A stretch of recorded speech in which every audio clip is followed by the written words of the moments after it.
네, 안녕하세요. 예, 미온을 응용한 순수과학 얘기를 이번에 하겠습니다. 이번에는 벌써 9번째 미니 강좌가 되겠습니다. 순수과학. 지난번에는 이제 고체과학 얘기를 했었는데,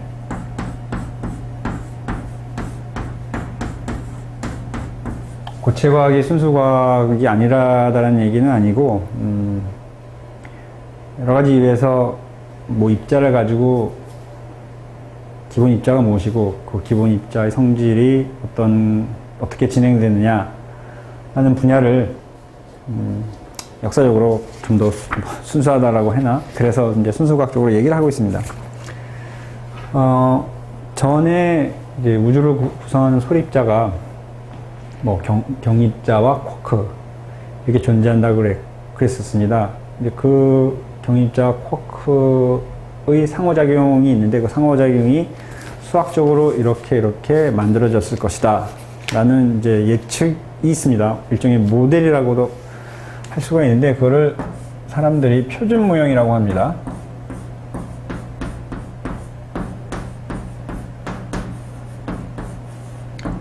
그리고 작년 2013년에 그 유럽의 그 LHC라는 연구소에서 힉스 입자를 발견함으로써 이제 표준 모형이 완성이 됐다라는 이야기도 신문에서 좀 있었습니다. 그럼에도 불구하고 표준 모형이 이제 궁극적인 모형이라고는 이제 현재 과학자들이 생각하지 않고 있는데 그 이유는 뭐 여러 가지가 있습니다. 여러 가지가 있는데 그 이제 가장 대표적인 것은 우리가 지금 관찰하고 있는 우리 우주의 운동에 의하면 우리가 중력의 효과로만 보면 반드시 있어야 되는데 뭔지도 모르겠고 아직도 실험 연구실에서 발견을 못한 것들이 있습니다. 이를면 암흑물질.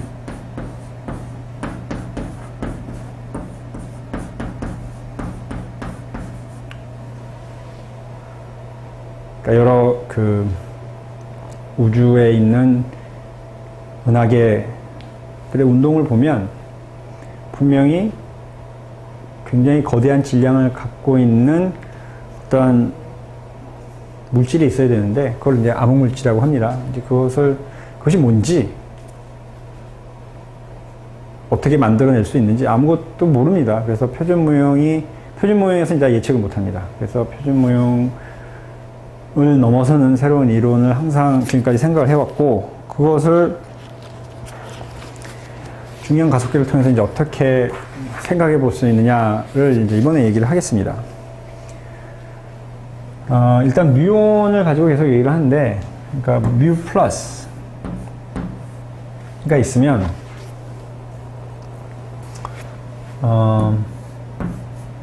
같은 양전자랑 감마는 광자입니다. 광자.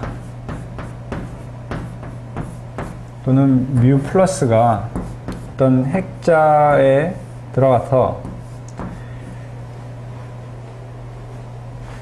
양전자랑 핵자.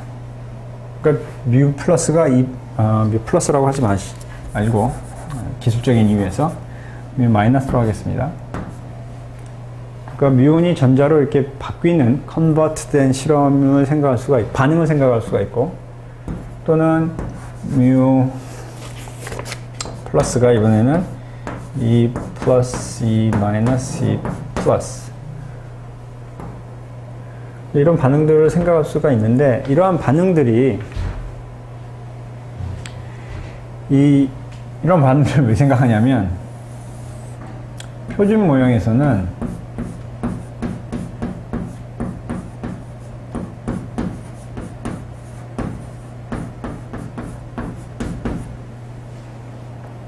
거의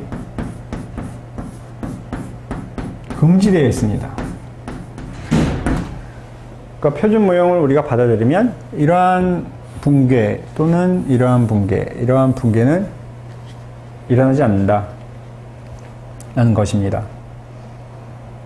따라서 실험적으로 내가 뭐 예를 들어서 뮤 플러스가 2 플러스 감마로 가는 붕괴를 실험적으로 발견을 했다. 그러면 당연히 표준 모형을 넘어서는 새로운 물리 현상을 실험적으로 봤다라고 할 수가 있는 것이고, 이제 그런 것들을 위해서 사람들이 많은 노력을 해왔습니다.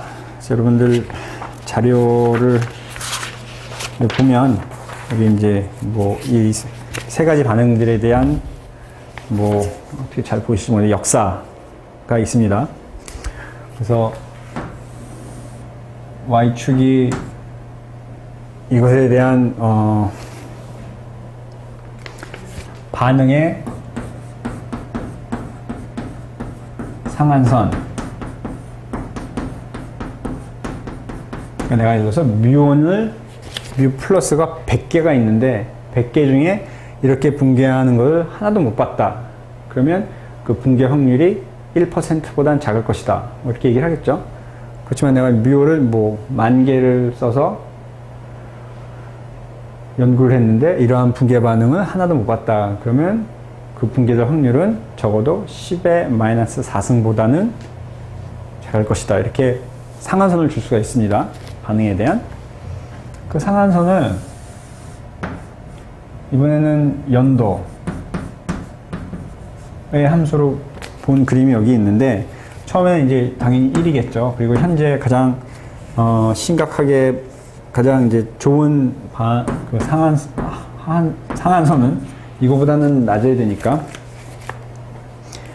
이렇게 역사적으로 이렇게 줄어왔습니다. 자세한 거는 여러분 보십시오. 시작이 여기가 1950년입니다. 그러니까 우리나라는 전쟁에 휩쓸려 고생을 하고 있는데 이미 이제 다른 곳에서는 불행한 역사죠, 우리. 어쨌든 3,000으로 흘렀는데, 그래서 이제 이 상한선들이 계속 이렇게 점점 줄었습니다. 그리고 이제 좀 더 줄을 텐데, 이제 이 표준 모형을 넘어서는 새로운 물리학에서 예측하는 어느 정도 그 이제 반응에 대한 이 확률이 있습니다. 근데 어느 순간에는 이 여기를 이제 도달하는 거죠. 여기에 도달해서 그러면 아하, 새로운 물리는 이 상한선까지는 없다. 또는 시간이 흘러서 여기까지 민감도가 내려가서 실제로 이러한 반응들을 실험적으로 봐서 새로운 표준 모형을 넘어서는 새로운 물리 현상이 있을 것이다. 이런 것들을 연구하는 것이 이제 이러한 반응들을 연구를 하는 겁니다. 그래서 아까 경입자라는 말을 했었는데,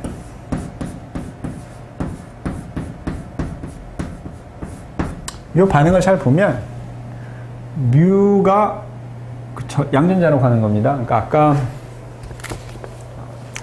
물론 뮤 플러스가 2 플러스 뮤 2 뮤 뉴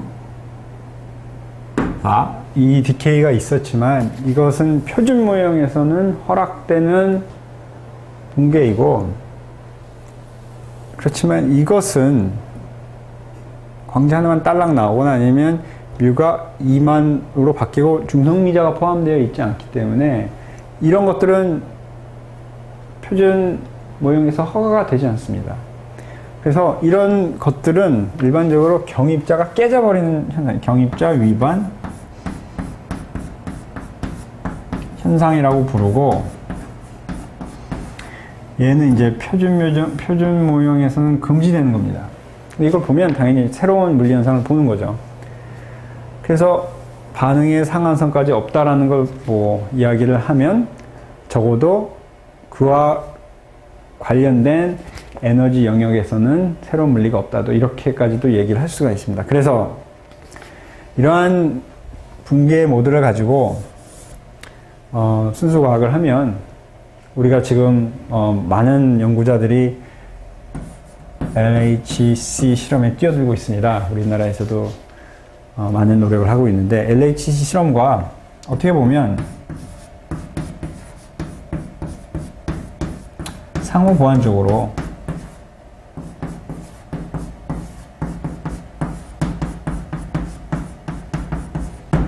새로운 물리현상에 대한 연구라고도 이제 할 수가 있겠습니다.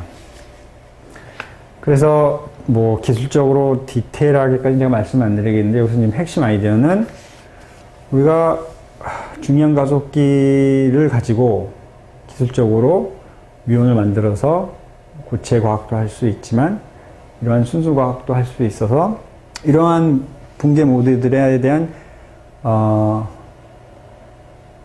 연구를 함으로써 반응의 상한선을 줄여서 새로운 물리현상을 볼 수 있는 연구도 할 수가 있기 때문에, 거꾸로 중형 가속기를 활용을 해서 이러한 재미있는 순수과학을 안 하는 것은 말이 안 된다고 생각이 되고, 따라서 중형 가속기 사업이 잘 진행이 돼서 가속기가 잘 만들어질 시점이 되면 반드시 많은 과학자들이 힘을 합쳐서 이러한 순수과학도 마찬가지로 진행을 해야 될 것이라고 생각됩니다.